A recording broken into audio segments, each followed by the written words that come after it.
we are so full of so much hate. We want to judge everybody and tell everybody that they're, not worth it or not good enough, or if you are a gay man or a gay woman, you just, everyone wants to make fun of you and you can't love who you want to love. And, we got all these judgments and things we place on everybody, and it's, how can you be honest with who you are when even your family won't accept you, for who you love? Bright lights, big city. The city never sleeps. Word up. Look. I never had a problem turning the tricks. If I was horny, I was gonna want to have sex anyway. If you gon' cheat, if you gon' pay for it, put a condom on. It's a lot of the black men that are on the down low.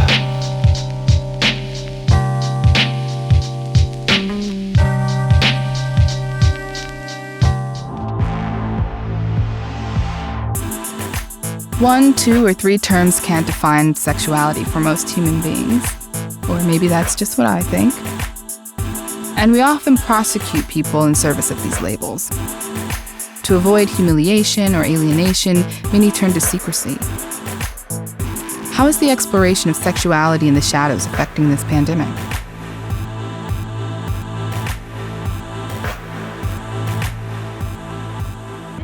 I never had a problem turning the tricks, to be honest with you. It was so easy for me because I was horny. I was going to want to have sex anyway. Every night I went to a hustler bar on Santa Monica Boulevard called Hunters, and I became Mike.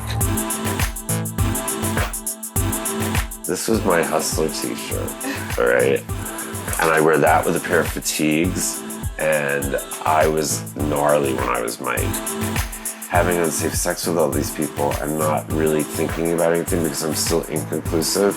And then I get the call that there's an oral test and they want me to take it. And the oral test was when I tested positive.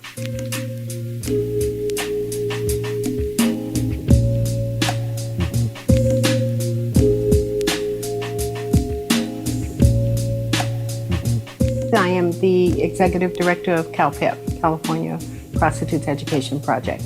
Oh, okay. And how long have you been the director? I have been the director the whole time, and this is 30 years. We'll go to Deep East Oakland, Deep West Oakland. We go to the highest risk areas and the times when we know people are out. The sex workers are on the streets, and those are the ones we see. We don't see sex workers that are call girls. We see the highest risk women that are on the streets. The majority of men we see are heterosexuals. But probably about 20% of the men we see are men having sex with men, which are gay and bisexual. And actually, the straight women were having more risky sex than the prostitutes. The prostitutes was like, you go in the back door, you're going to have to pay 100 more. That's just all it is to it. You're going to have to pay a lot more, and you're going to have the double barrel. And the women were, lots of women were having very dangerous sex with their husbands, boyfriends, partners.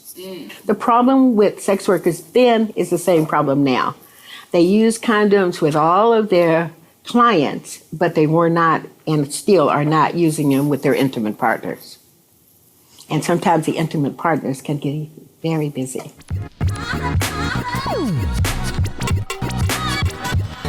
If they want to rape, why don't they just go out and buy sex from a prostitute? Well, because that costs money. Only 30 rands. It's only 30 rands, yeah. So it's cheap. It is cheap. Yeah. Or you can also ask a gay guy. There's a lot of desperate gay guys out there. So what is prostitution like out here? How often do you see prostitution? Is it? Not often, but I know there is prostitution. Is it illegal here to be a prostitute, or is it legal? I think it's legal because, it's legal. I can see in the news, Yeah, prostitution is legal. Many police departments will use evidence that someone had condoms in their possession to try to prove that they were engaging in prostitution. In other words, discouraging people who are engaging in survival sex. Survival sex. Who are engaging in sexual activity in order to to get enough money to live, Right. it discourages those people from having condoms. Right. Because it will be used against them. So we see like government policy after government policy that actually is making it more likely that people will become infected. Not just the people engaging in prostitution, but also their customers. Other population that is kind of extremely disproportionately affected is transgender women, particularly transgender women of color again. Who many of whom are engaging in survival sex, because one of the problems when people transition particularly from male to female, is they have trouble getting hired for jobs.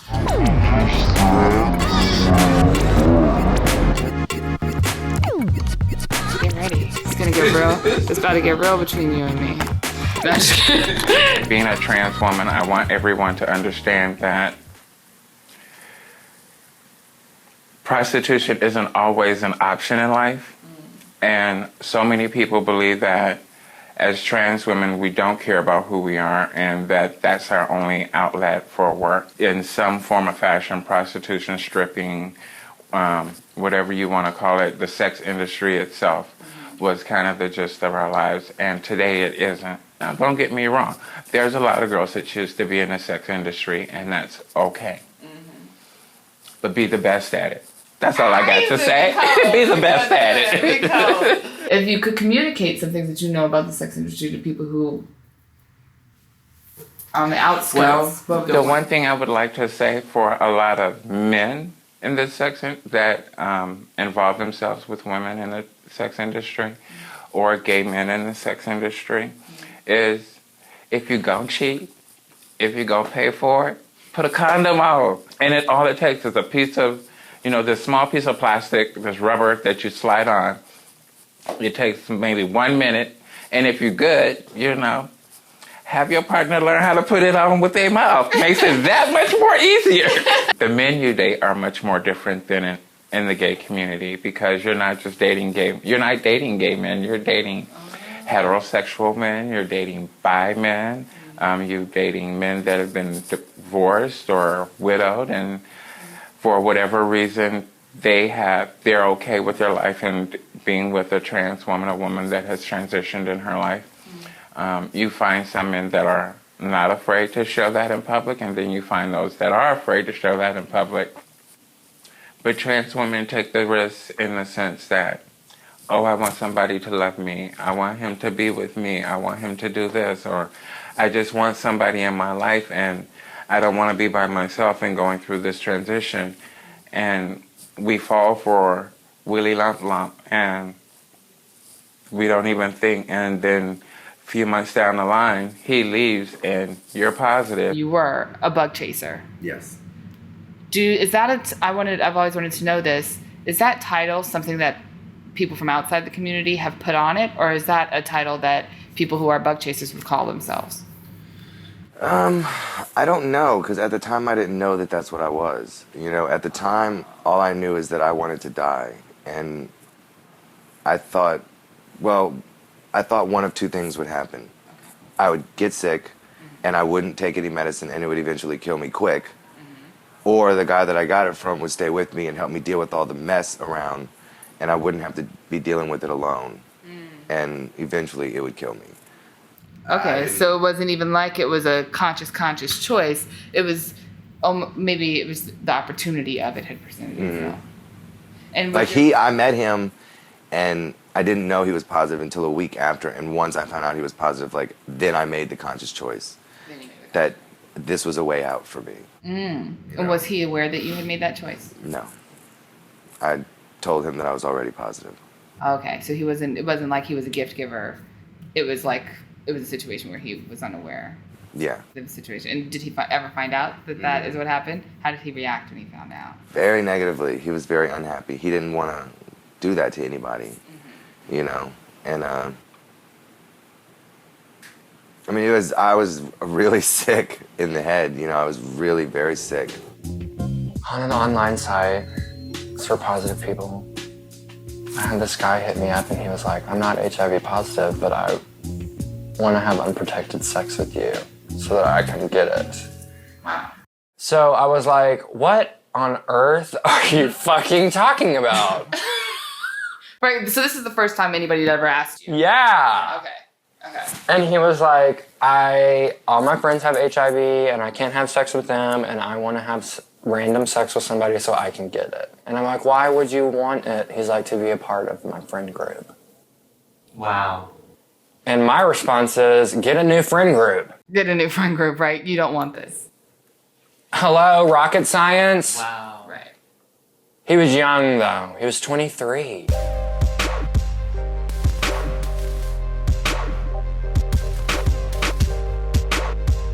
I was looking for a stable relationship that ultimately ends in marriage. And when you tell people that, most of the time they run. And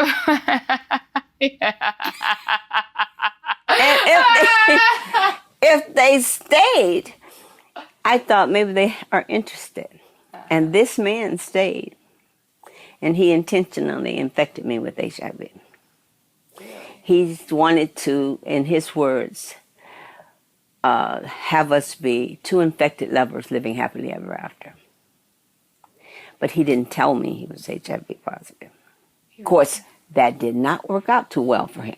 You have a lot of men who want to pretend that they're straight and they will take it to the grave. I mean, you even have a lot of people who preach against homosexuality and yet they are still homosexuals. So they're not being real with themselves and they're not being real with the people around them. Not being judgmental, but just because I do know through research that unfortunately it's a lot of the black men that are on the down low. The demo, the way it's being poised, it specifically targets African American men and Latino men. You know what I mean? Yeah. And so it ignores white men who do the exact same behavior, if not way more. You go on Craigslist, let's be honest, it's like what, 12-15% African Americans in America entirely? Craigslist is not fueled by those entire 12%. Okay? Let's be real here. Right, it's not. All of them, including white men, are they're even more so active in this culture and lifestyle. Way more so. In fact, if you go into the Philly area and start looking there, it's interesting. I don't know if it's a niche, it's a fetish thing. The white men in the Pennsylvania, Philly area are looking specifically to sleep with African American men. Yes, I know Pennsylvania, right? I was like, go figure. I have a brother that was living on the down low. Wow. So, and he was normal like any other black man, you know, didn't look gay, didn't present himself in any kind of way as a homosexual or you know, fag, I don't know what they call them, but you know, and that's another thing when I date or meet a person, if I find out that they've been in and out of prison, that's a red flag for me. Like, if you've been in prison, it's a wrap. I don't want to date you. It's it. That's it. What are the reasons? Because we know that most men that are in and out of prison usually are gay or bisexual. They're in prison, they sleep with other men while they're in prison, and then they want to come home and live a normal life. Why do you think that here we are 30 years into this pandemic with a name? Why are we still dealing with communities of people who don't know? Well, you know, the other thing that we see is that of the new infections, they're disproportionately young people. Young, again, African American men who have sex with men. When you bring that into the sense of down low men with condom usage, when the latent desire comes out, whatever goes. It's because it's like it's under a time constraint too. It's like, okay, so, all right, I went on Craigslist, I found the dude.